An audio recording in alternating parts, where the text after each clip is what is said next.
Hey everyone, welcome back to the YouTube channel. It is good to see everybody in the chat. It's been a little bit since we've gone live. It's been about 2 weeks. I remember I went live 2 weeks ago and I skipped the last Monday night just because I decided I wanted to take a little night off. But we're back again, and tonight I just wanted to kind of get into some things tonight. I want to talk a little bit about winter and some of the things I've been doing because I've been busy. I've been trying to get things done around here, some last minute things that need to be done around here.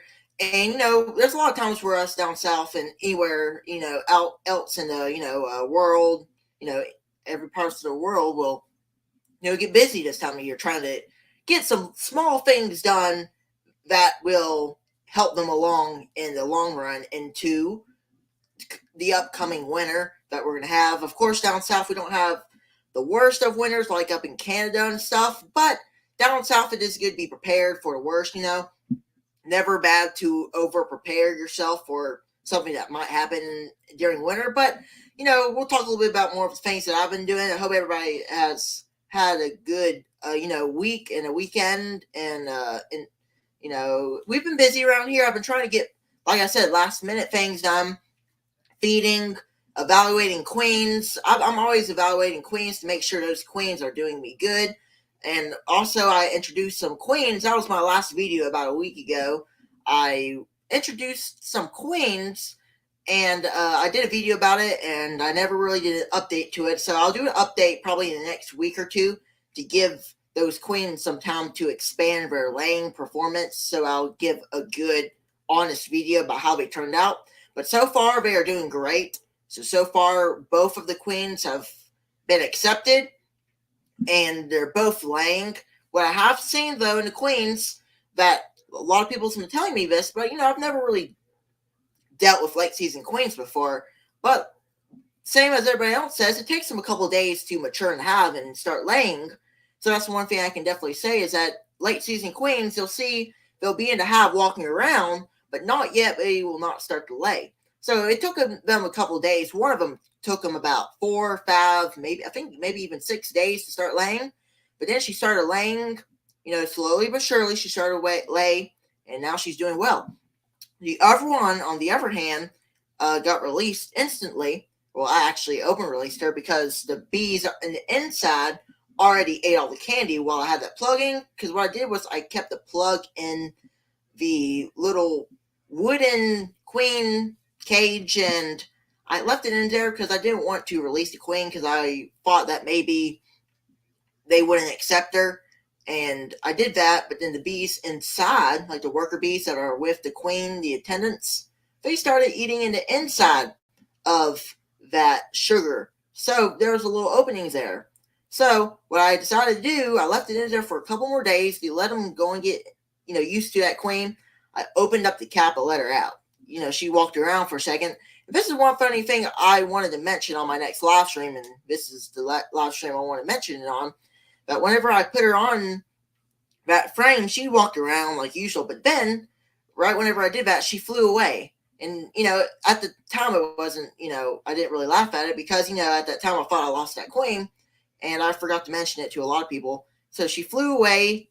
I heard her buzzing because there's you can distinguish the buzzing sound of the queen. It's kind of, she just sounds somewhat louder or something, at least to my ear. To other people's ear, I don't know if it's really much of a difference.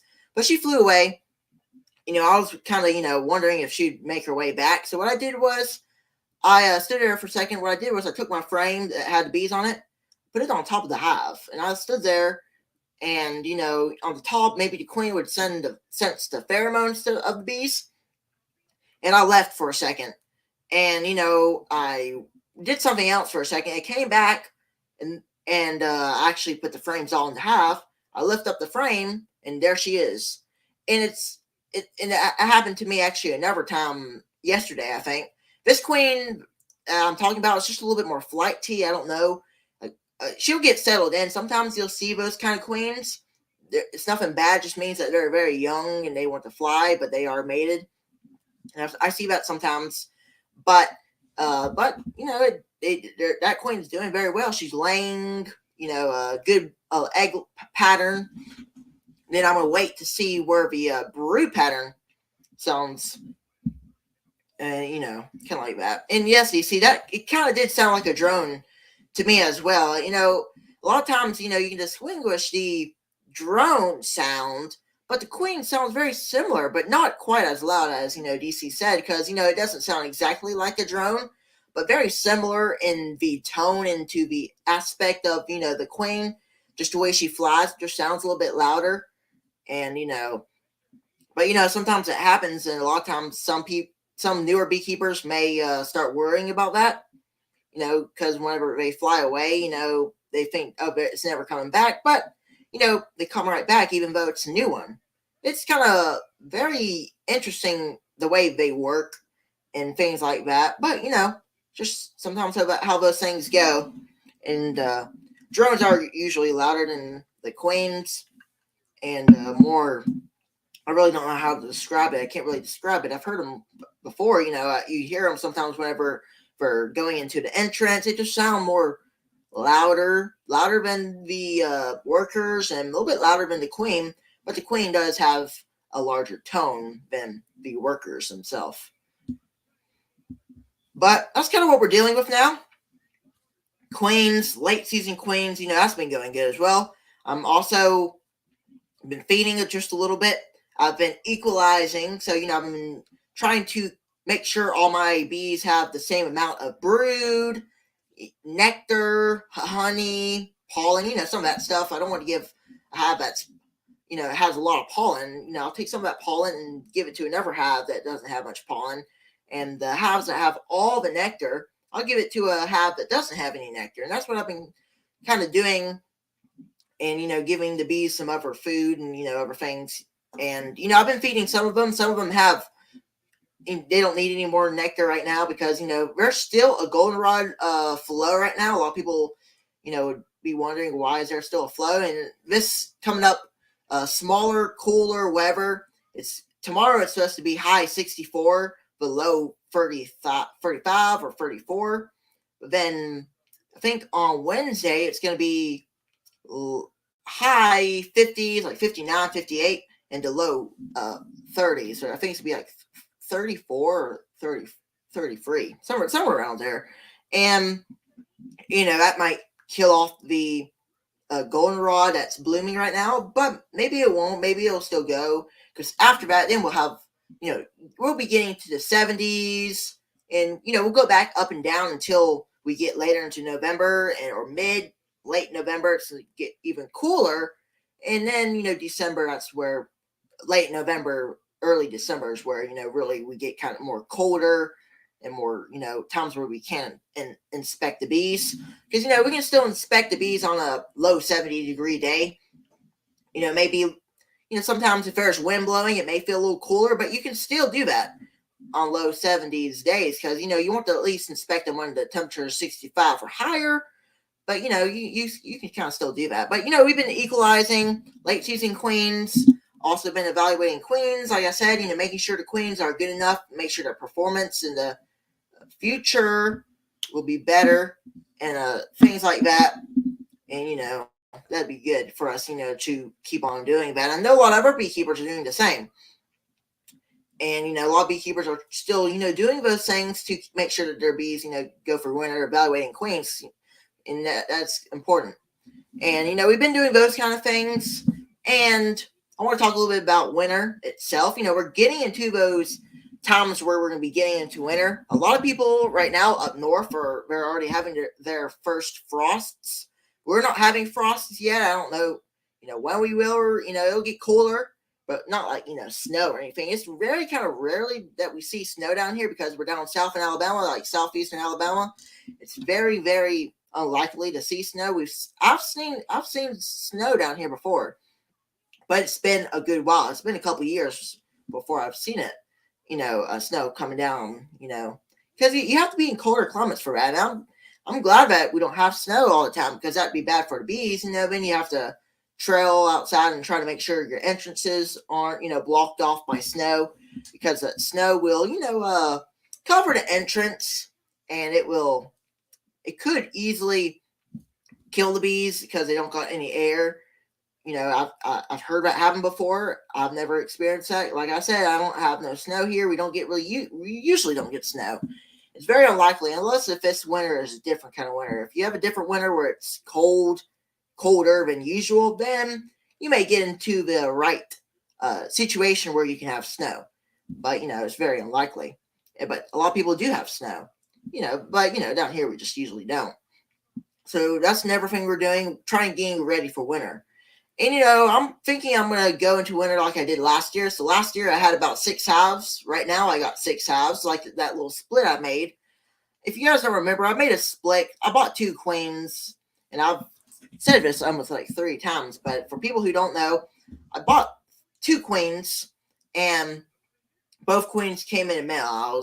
I bought 2 queens just in case if maybe one of the queens died in transit, or maybe when they got here, I never had a hive or a queen that was failing, and I need to go on and requeen them as well. And then I got both queens in very well. None of them died in transit.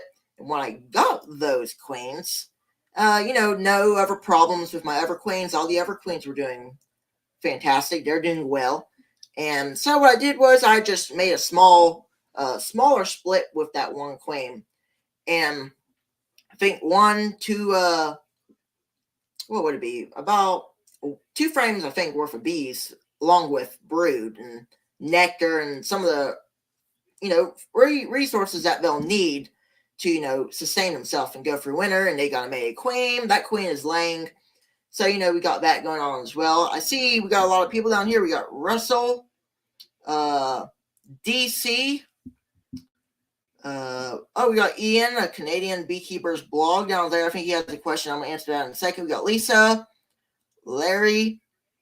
Who else we got on here? Steve, Tim, Hannah, and Larry, Russell. A lot of other folks. So it's good to see everybody. If I missed you, I'm sorry. But a Canadian beekeeper's blog, that's Ian. I like to watch his YouTube channel a lot. And he says, are you going to the North American Honeybee Expo? I heard about that was going on in Louisville, Kentucky, but we haven't decided just yet, so I can't give a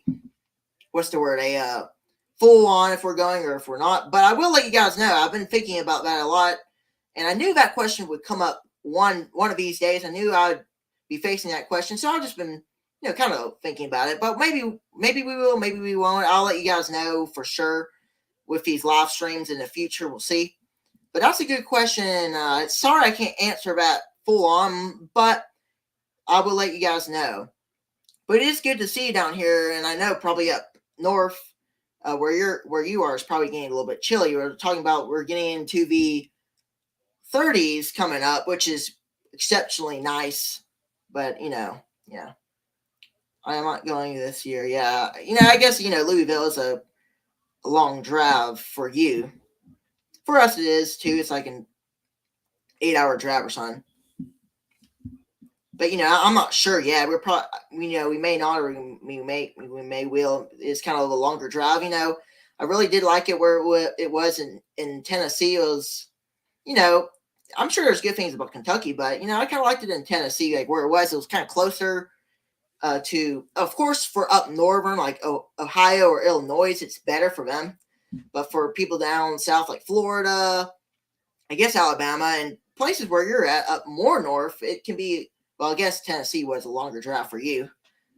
Or I guess, yes, it was. Maybe not too bad, but it is kind of longer draft for people down south who don't really like to, go that far, at least on vehicle, that is.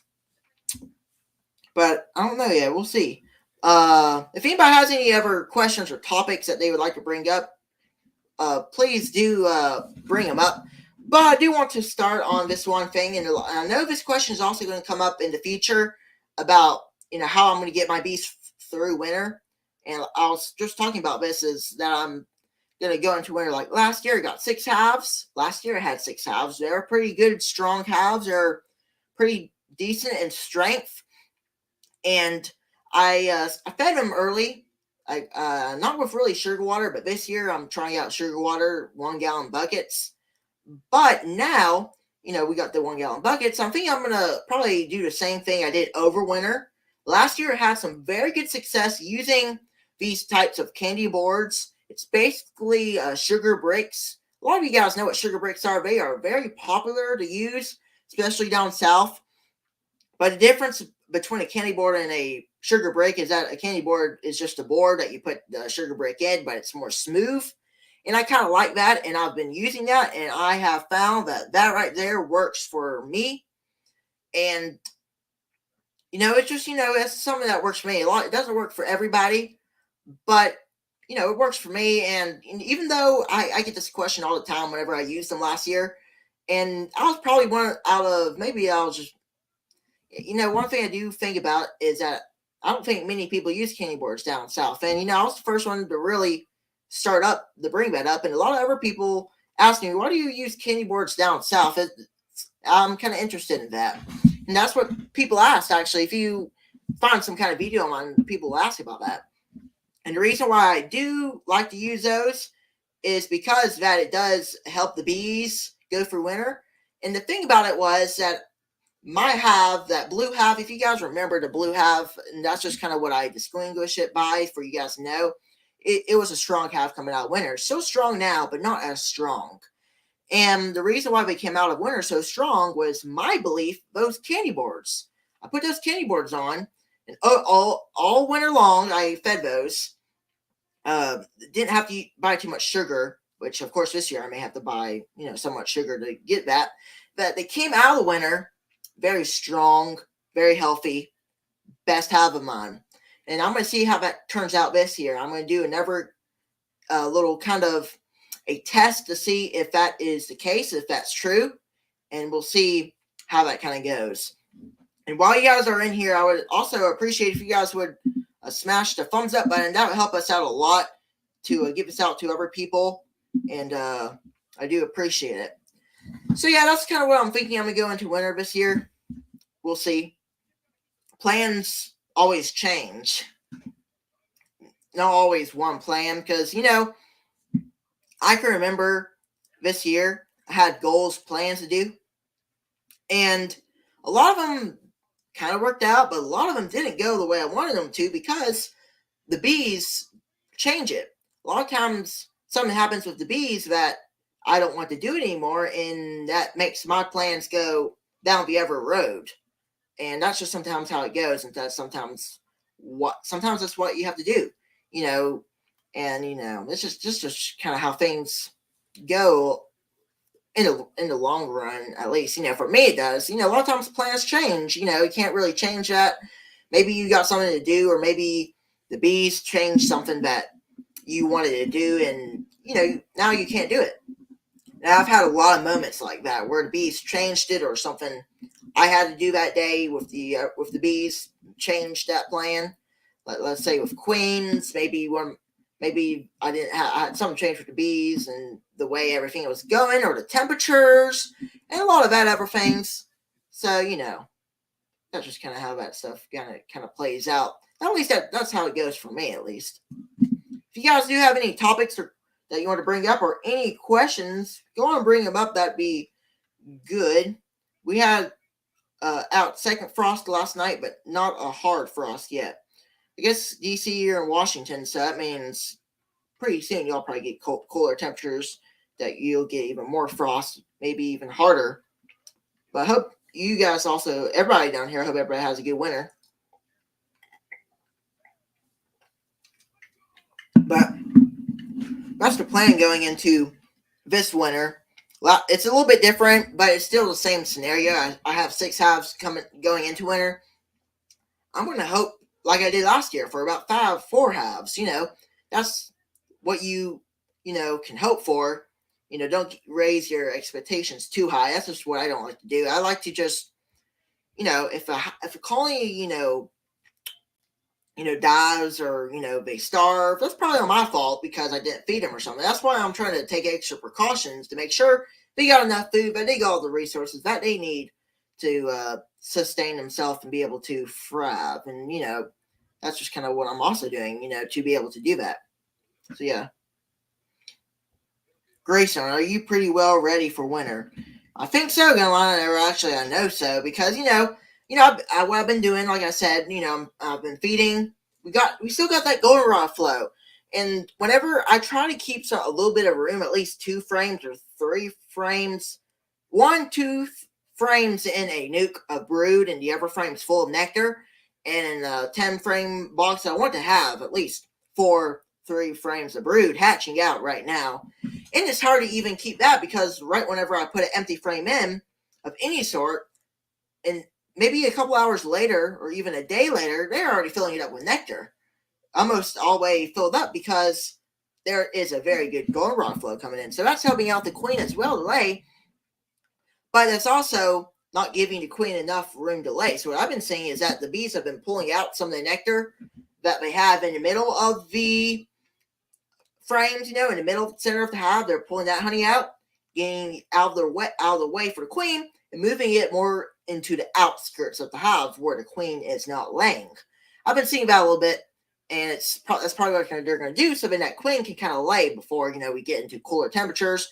And even during winter, we will have brood, no matter what, unless if it gets very cold for a couple weeks. We may not have brood, but a lot of times we will have brood in the winter time. But up north, you don't really have any of that winter, any of that going on. You don't got any brood rearing. You don't got any of that stuff up north.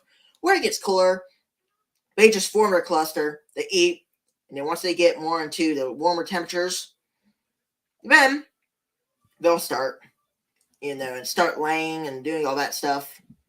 And, in spring, that is, for northern. But down here down south, it'll usually, like I said, we will have, brood during winter. And that's kind of how that all goes out. And, that's just kind of how it goes out for us. But, we're still getting ready for winter. Winter is coming. And, we got to be prepared. I think everybody has to be prepared. Everybody's being prepared. Everybody is working on being prepared. Everybody's doing things right now. They're just doing things to ensure that their bees are prepared. Make sure that they don't have to feed anymore. Make sure that they, got good brood. Make sure they are evaluating their queens and so on. I could stay here and say things that they're doing, but for the most part, that's what they're doing. They're making sure that they got nectar, good cluster, good queens. And no mites, treating. I forgot to mention treating. Right now, we're about to be done with our treatments, Abivar. I'll try to do a update video on if how the mat counts are. We'll see in video. We'll go test and see how that is playing out. Here's some point I'm going to do that. And when I do that, as long as the temperatures stay where I want and where I can go out there. If it gets to the point high 50s before I know it, then, I probably won't be able to do that. But I'm going to try to get that video at some point done this week or next week. And we'll do that for a video. That would be pretty cool because I want to see what those results are. So out of 100 bees, I got 1 mite. So, I'm, because, I only got 100 bees. You're supposed to really get 300 bees. So if I had 300 bees, I would have, I've been thinking about this for a while. I keep thinking about this, that if I had 300 no 300 bees, I would have 3 mites, which make it about. Here, can I do the math real quick? Guys, give me just a second. And I think it's 3% the way I calculate it. I do this on a calculator on my phone. And, I just do how many bees I sample, 300, divided by how many mites or how many, how many bees, or give me a second, I'm forgetting how I even do this. I sampled 100 bees divided by how many mites I found. That's right. 100 divided by, then I would punch in a 1 and 2 zeros behind it, and that's it. Oh, let me try this again. It's not really working out the way I wanted it to. Divided by 1, so that's about 1%. Well, anyway, it's about 1 through 3%. I can't get that thing to work. I forgot exactly the math about it, and how all that thing goes out. But about a 3%. And even though I had it at a very low mite rating, I still wanted to go on and treat them. I already bought the Abavar. I wanted to go on and treat them, knock out the mites, so then I won't have to worry about that later in the year. Because no matter what the count, I kind of like to treat at least a couple times a year. Twice. You can do it 3, twice, maybe in the summer as well. But yeah, we're about done with the treatments. How long have they been in there? I did my video here recently on how to use Abavar. If you guys haven't seen that video, that'd probably be a good video for you guys to go check out. But that video was about a month ago. I think it was in August, or it was in September. So it was September 19th. So it's about time for those to come out. And, we'll take them out. We'll do some tests, see how they work, and we'll get a video out there. I think that'd be fun. I also want to talk a little bit. So last week, I briefed on about this community and things. And I talked about a lot of things on my last live stream about, relearning things. A lot of you guys probably remember me talking about that. And I really briefly went on to the subject of why being together as a community. This is why I do my live streams every Monday night, is just try to give out information, but also receive information. And that is a community. And, I remember exactly about a year ago, I got into this kind of bee community. I never knew what it really was, but then I got into it, and I learned a lot of new things because, I got into this community. And one thing I think about, helping each other and things like that is that, on YouTube and other platforms as well, but mainly on YouTube, we're always helping each other. I'm on here always, doing these live streams, for instance. Now, I'm not doing these live streams just because I want to give information. And, a lot of people like to do that, and that's fine. I like to give as much information as I can to help people, but I also like to receive information from other people and weigh it in and try it out in my own apiary, and adjust things that people say to the things that, that work for me. And that also leans back onto listening to other beekeepers. There's a lot of times where in this beekeeping community, people don't want to listen to other people. People don't really care about what other beekeepers say, like Bob Binney and other bigger beekeepers, and other, like David Burns, some of those other bigger beekeepers, and a lot of times they don't want to listen to them. They don't know enough, and I'm not going to listen to what they have to say. And the reason why I bring that up is that I think, and some people may not agree with me, and that's fine, but I think that if more people would just, sit back and watch videos and not immediately say that this is just, ain't gonna work. I mean, this is just, silly, bad information or whatever. Some people do that. I see that all the time. People, I don't really want to say it in a bad way, but people cutting off other beekeepers. And I see that sometimes, things going on in the beekeeping community. I think it would just be better if every single beekeeper who just, cutting off other beekeepers like Bob Binney and some of these other guys, and just, listen to their information. You don't have to go solid on it, but just, take a minute to listen to other beekeepers and listen to what they have to say. That's just one thing I suggest, and I'll always say, and I said it last week, or actually 2 weeks ago, that, if you just listen to what that person has to say, and you can take that in, and you can say, well, this can't exactly work for me. There's parts of this that won't work for me because they are up north. But I do see a good chunk of this that they're doing can work for me. And I'll take this and take something else that works for me very good and put it together. Then you may find that that's one of the best things that you've ever tried. And that's what I talked about last 2 weeks ago. And I want to bring back on it again a little bit more heavier onto it, because I think that's important, and I think that's a good way to go to it. And I'm not saying to anybody to do everything somebody else does, but just, take a second to just listen. Like right here, that's why everybody else is here. Everybody's listening to what I'm doing and my videos. That's pretty much the only reason why people are watching my videos, is so they can hear what I'm doing. And, what I'm doing may not work for you, but if it does work for you, part of it, then, I'm glad that it does work for you. But if it doesn't work for you and you find something that does work for you, that's good also. There isn't always just one method to do everything. And, that's kind of exactly what Melanie says. Listen and take what you want from it and disregard the rest, and it's all good. That's exactly what I was saying. And, that's a good way to put it. And, and that's what every beekeeper does, no matter, new beekeeper or right now. I do that all the time.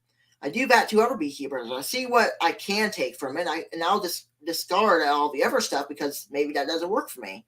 There's a lot of beekeepers, even in Canada. There is something to learn from northern beekeepers. Even though they are up north and I'm down south, there is something that I can learn, something that I can take in and like a chunk of it and take it into my apiary. So I just kind of want to mention that for a second and talk about it. And, I just think that's important as well. And I see Lisa's back, and let's see, this is a cool question. Larry Gandy. Good to see you, Larry. Are you having any problems with the hive beetles? And it's very interesting that you say that. And I've been seeing hive beetles. And I was inspecting the hive today, actually. So in the middle, the brood, they're doing pretty good. Good brood, but on the side, there's a lot of beetles. And in one of my honey seepers and one of my hives. So, I'm having a small little problem with them, not a huge problem, not as bad as a problem as I've had in the summer. Summer was horrible, very bad situation for the beetles. They were terrible. A lot of my hives died from them or absconded or whatever. And, that's how a lot of my hives that I lost was because of the hive beetles. But now I'm getting under control. I got the beetle blasters in. I still need to get some of those Dixie towels that Bruce mentioned. I've talked about getting those, and I just never get to the point to get some of those those towels to kill them, and I need to try that one day. So one day I'll try to get some of those and do a video about it. I think that'd be interesting to see how they work. But yeah, I have a little problem with them, but I'm getting them under control. Short Pants Bee Farm. I'm really thinking to get my own VSH breeder queen. We have been doing a breeder with our club, so I do have some VSH in my bees already. Yeah, I think that'd be pretty interesting. I've thought about having VSH as well. Mark Miller from a guy that watched the YouTube channel and a good friend sent me a VSH queen, but unfortunately the VSH queen died in transit. You can't control some of those things, and that's the reason why I bought 2 queens just in case, because I didn't want to have one queen die during transit, and especially in this critical time of the year. But I need a queen. But one day I'm gonna try VSH queens. Maybe. But for the time being, I kind of like the stock that I have. But I can always test out some VSH queens. But I think that really does sound like a good idea. I've heard a lot about VSH queens. A a lot of things that are good and a lot of things that are bad or, negative about them. But, I listen to the science of it, scientists that prove something of the VSH genetics, and that's just kind of how I go about it. And, then I'll listen to other beekeepers that, I can trust in things. If you can handle the cold, we don't have hive beetles.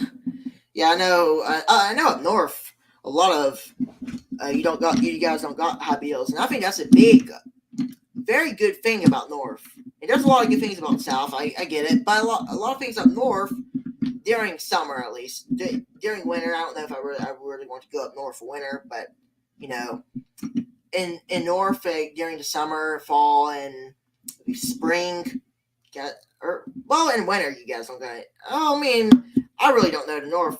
Do you guys have any hive beetles in the north during all the times of the year?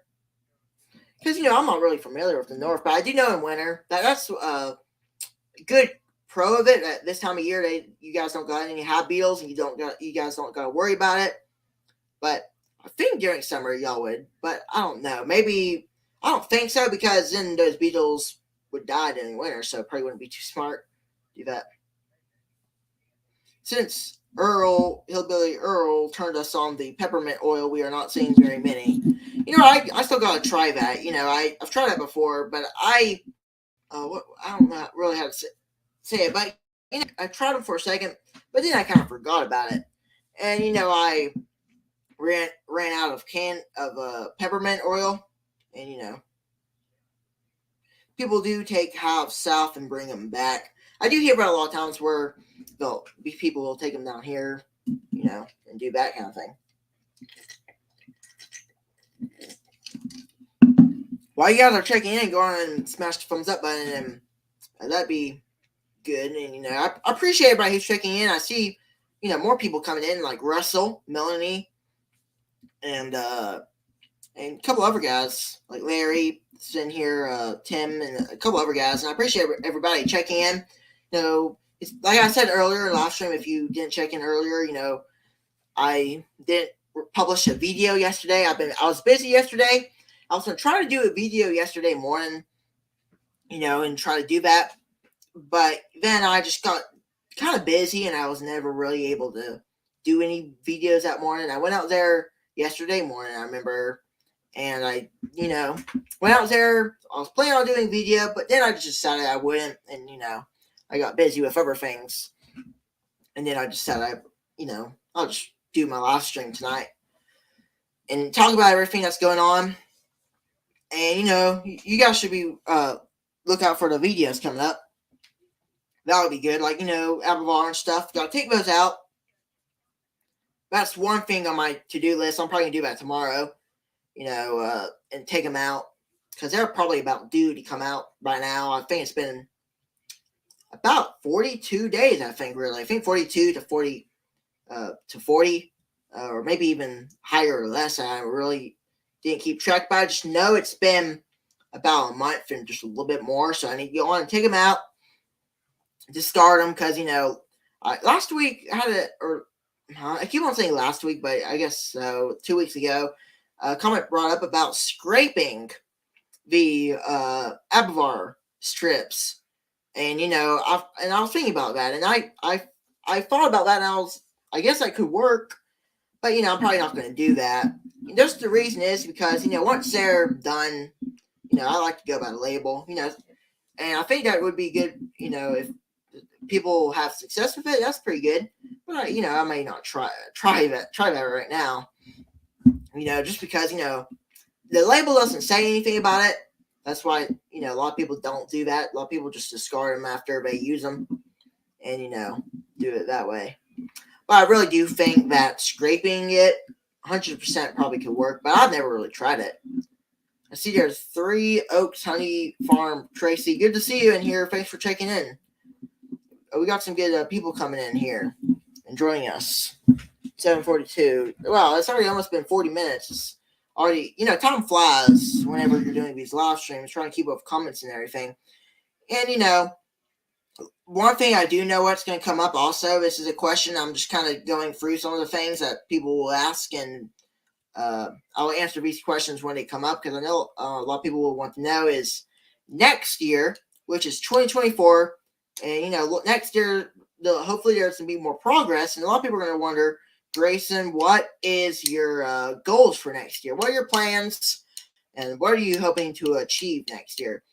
And next year, I'm thinking that I'm going to try to do a little expansion, maybe buy a couple nukes, and then do a little honey business and sell some honey, because this year I was not able to sell any honey because I focused on splits and nothing else.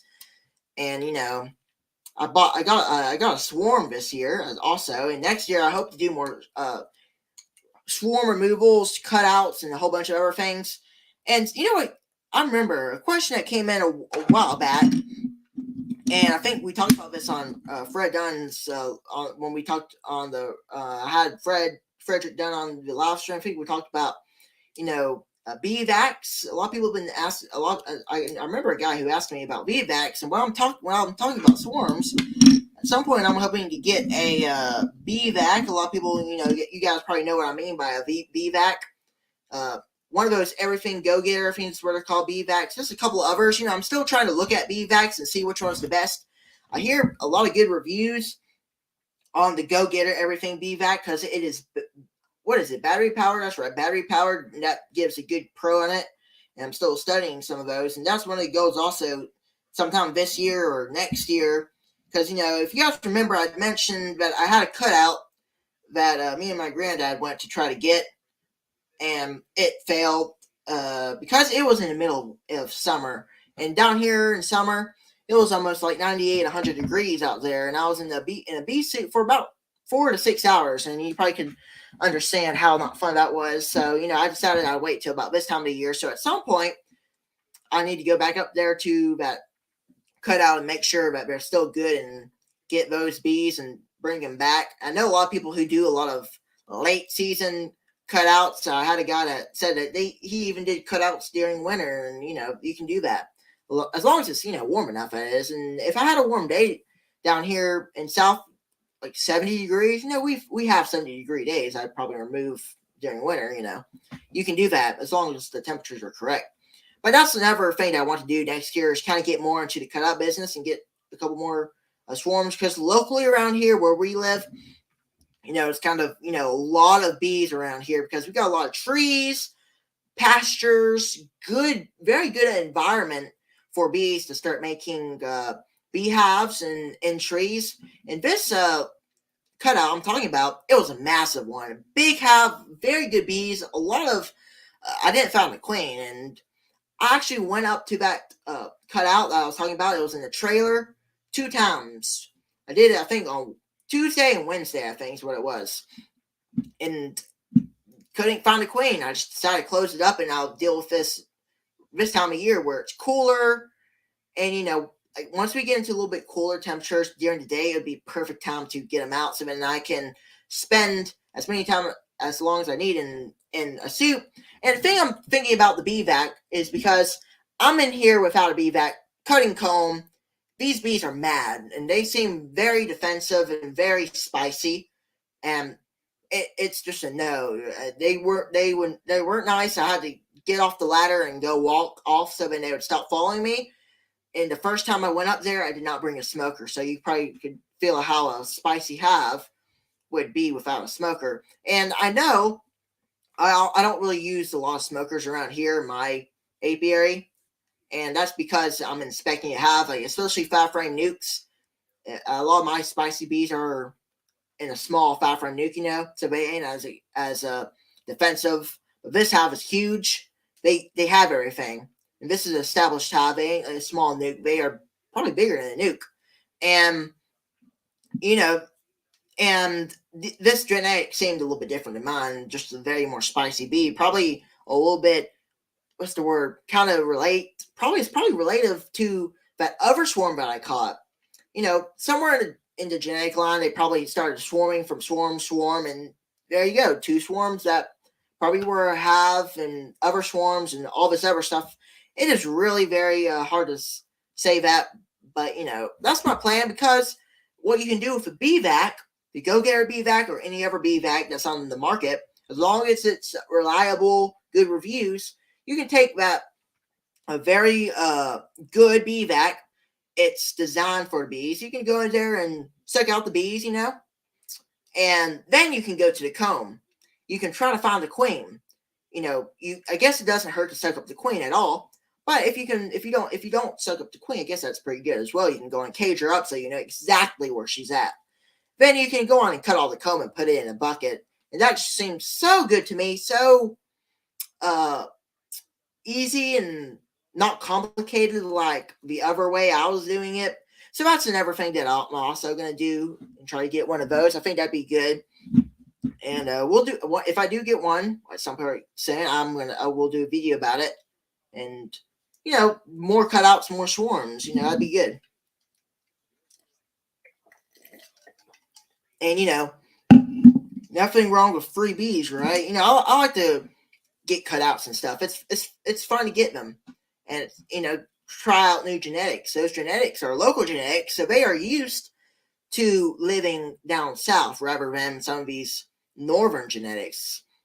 Like Georgia genetics, even though Georgia, same place, maybe even though Tennessee, Mississippi, Louisiana, same place, very different environment.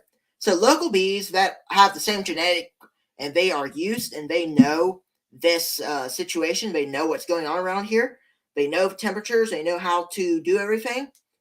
You got yourself a very good hive, and probably most likely go for winter. And a lot of times it's those local genetic bees that get through winter rather than your bees that you've been taking care of. Those bees that are wild, that they're used to, everywhere we're at, they know their location, they probably can do good without us. Beekeepers come in here, the farm bees and do stuff like that, right? Extract the honey, and since we've come, we try to take care of them, and that's pretty good. But sometimes bees can just live on their own, and you see that sometimes, and actually a lot of times you'll see that. And a lot of times you'll wonder why your bees, bees in our beehives are dying all the time, and bees out there in the wild are not dying. It's just because the bees they know your weather, they know what's going on around here. It's not some other genetic that you got from down south up to north. It's local genetics. They know everything. And it's also, the bees are smarter than us. They know where they want to live. It's just some of those things. So I think everybody's thought about it. And, I've always thought about it as well. And, I just want to put it that way so you guys would think about that. But, as long as, as we, them and, get wild bees and see how those genetics do, and, be set up and be able to overwinter those hives. And I found that the local bees around here that we go out there and collect and we extract from wherever, they'll do exceptionally good.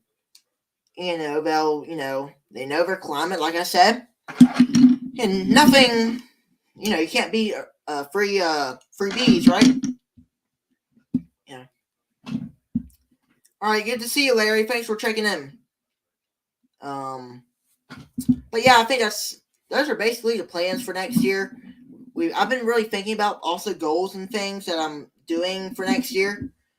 And, I think everybody's thinking, what am I going to do next year? Am I going to expand, or am I going to do this, that, or what? I think we're all thinking that direction, so, yeah, it's very good to think about. And, to take a mind and know what your plan is going to be and some other things. And, that's what we're going to do. We try to get a bee back, and next year expand more with my own bees, and maybe buy a couple nukes, And next year I'm going to try to get a lot of more free bees as well. And, instead of buying nukes, go out, find local bees, and remove them and take them to my own apiary. That's also what a lot of people do, is they'll, go out. I know that's, the Dirt Rooster, 628 Dirt Rooster, he's, I had him on a live stream, Randy McCaffrey. He's pretty good removal. And, I really like to watch his videos a lot. of removing bees from wherever, because it's very interesting, and he keeps everybody entertained. I remember whenever I watched his channel, somebody mentioned him to me. I think it was Bob from Walker Bee Ranch or something like that, and I forgot exactly who it was. But somebody in the comment section brought up 628 Dirt Rooster whenever I didn't know anybody in this community, and then I looked him up, and I watched a lot of his videos, and that's really what kind of inspired me to try to remove bees. And and when I watched those, that's all what I would talk about was removing bees, and I've made all these plans and things. So, very good to get inspired by something. I get inspired by a lot of things. But yeah, that's kind of what we're doing.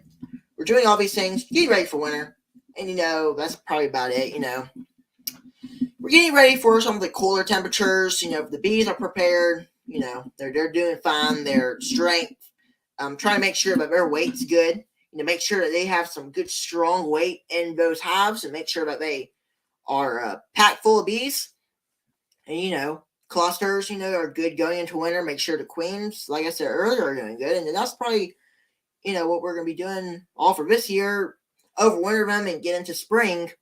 I'm ready, already ready for spring when it comes, but we got to get for winter. That's the one thing. Everybody wants to get on to spring, thinking about spring.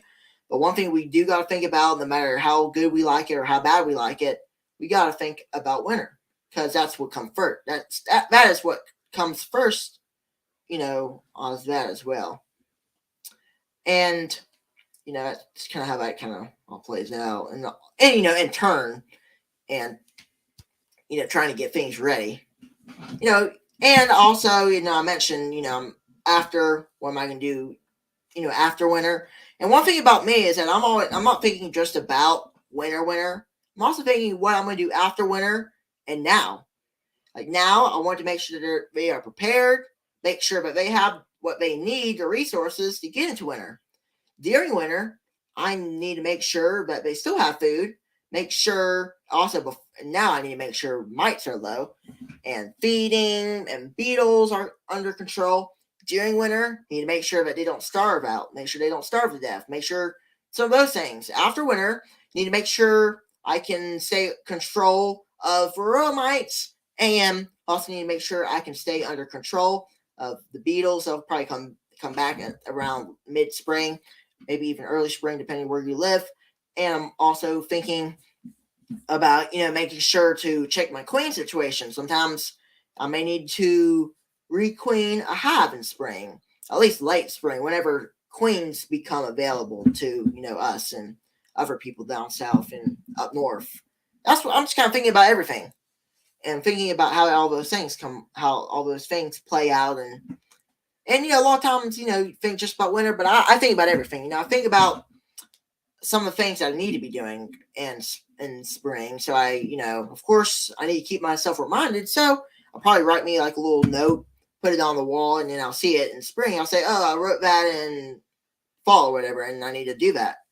And you can keep notes and stuff to remind yourself what you need to do, and what you should do, as a beekeeper, and be able to keep your bees, going and alive, and keep mites down. Mites are important in spring.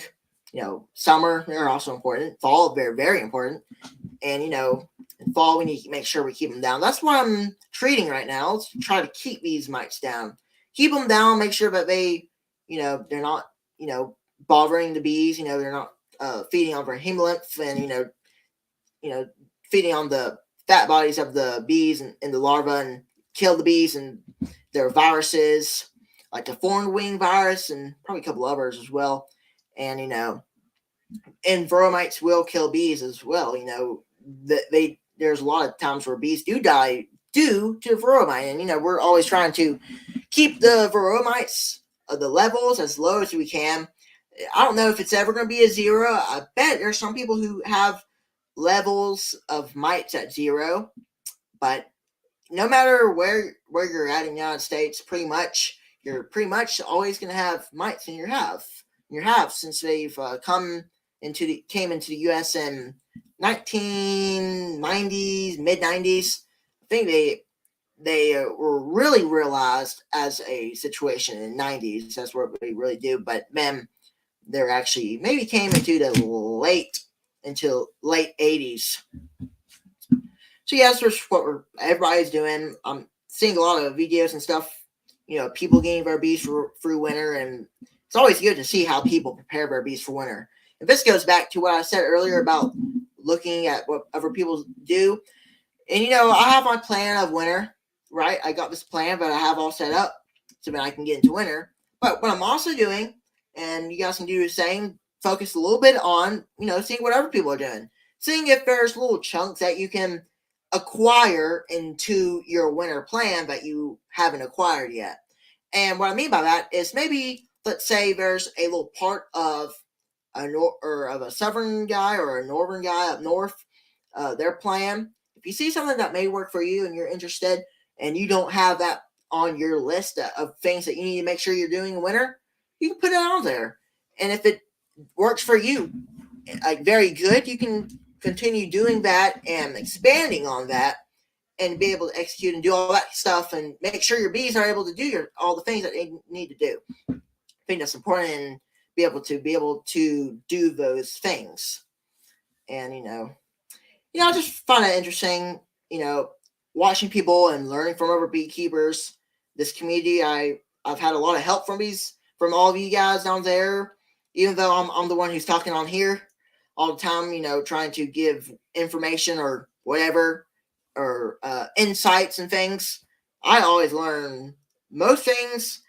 I learn from the chat, and I learn from a lot of things that other people say and on other beekeepers videos. And I've been still doing a little bit of learning and stuff. I'm trying to read more books and things like I've been mentioning. And I think that's important as well, that we continue to keep our mind on all the fundamentals of beekeeping. Like all the scientific things about bees. It's important to know at least basic things. I'm about an almost 8-year beekeeper. I know a lot of those basic things. I've experienced them. There's a lot of things that you have to experience to know. Just because somebody tells you something, you a lot of times it's good to have hands-on experience. And then you have also the other place where you have scientific or scientific things that you can research and that you can learn about bees that is scientific and it is proven to be right, and no matter what, it's right. And that's what the science says. That's kind of what I listen. That's kind of what I do. But then there is a whole bunch of things that's hands on that you have to learn. So like a newer beekeeper, if you're a new beekeeper, you got to be able to really overwinter. Good. You can watch videos. You can do whatever. You can take a class about it. There's always a good time where whenever you're going into winter, follow somebody else's direction, because you've never done it. This is a new beekeeper. You've never done it. But it's also, once you go into that winter, you got some experience. You got some things. Maybe you made a mistake. I know a lot of people don't like to make mistakes. It's good to avoid them. But if you make a mistake, don't put yourself down about it, because you're going to look at that and you're going to be able to do better on it. You can take that mistake and flip it around and learn from your mistakes. I've talked about that a lot of times, and a lot of people may get tired of me saying that, but it is true. You learn from your mistakes. I think everybody in life, no matter what you do, you may be a doctor, or maybe not a doctor. I don't think a doctor can make mistakes, but you could be something like farmer or something like that, agriculture, a lot of things agriculture. You may make a mistake on that, and then you may put yourself down about it. You feel bad about it. You put yourself down, and that's why a lot of times beekeepers quit. But what a lot of beekeepers don't look at is that those mistakes that you made, even though you should have prevented them, that I should prevent them. I should have done something. You can learn from that. That tells you, okay, that wasn't good. That wasn't good. I should do something different. I should do it right. I should maybe learn more things about bees. Maybe it was something that you didn't learn that you should have learned. Maybe it's something that you did that you didn't do the year previous. Maybe you're a couple year beekeeper and you lost all your hives. Maybe you did something different than you did last year that worked for you. Just some of those few things. You're working on some certifications too, aren't you? I am. I've been working on some of those things as well.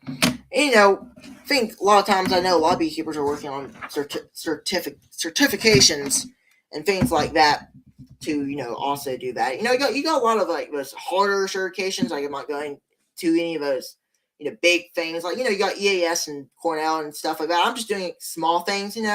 But later on, another thing I will mention, which will be a goal, maybe later on be certified or something. Try to be a better beekeeper. And one thing I do see about being certified and something, a lot of times beekeepers want to be certified because they want to just say, I am a certified master beekeeper, I know everything. And I don't think that's really a good reason to be a certified beekeeper. I think one good reason, a very good reason for being certified, being that initials behind your name of a beekeeper, is that does push you to learn everything. If you want to pass it, if you want to become certified, you got to push yourself to learn everything. Once you learn everything, it pushes you. It pushes you to that level, that hardness, so then you can learn those things that before you didn't really care about. I don't really want to learn about that. I don't want to learn about that. I'll just learn what's ahead of me. I won't learn the sides of it. And I'm sure a lot of times that happens, and not going down on people who do that. But if you're somebody who doesn't want to be in that phase again, if you're somebody who doesn't want to be that I want to learn everything. But how do I learn everything? What pushes me? All those certifications can, and that's a good reason, and that's a good way to do it. And it also helps you learn more. It helps you get that fundamentals, very hard fundamentals in your hands and in your head that maybe you want to be a teacher, whatever. So, that's later on goals, like in future. I don't know when that's going to happen, but, well, we're already at an hour, and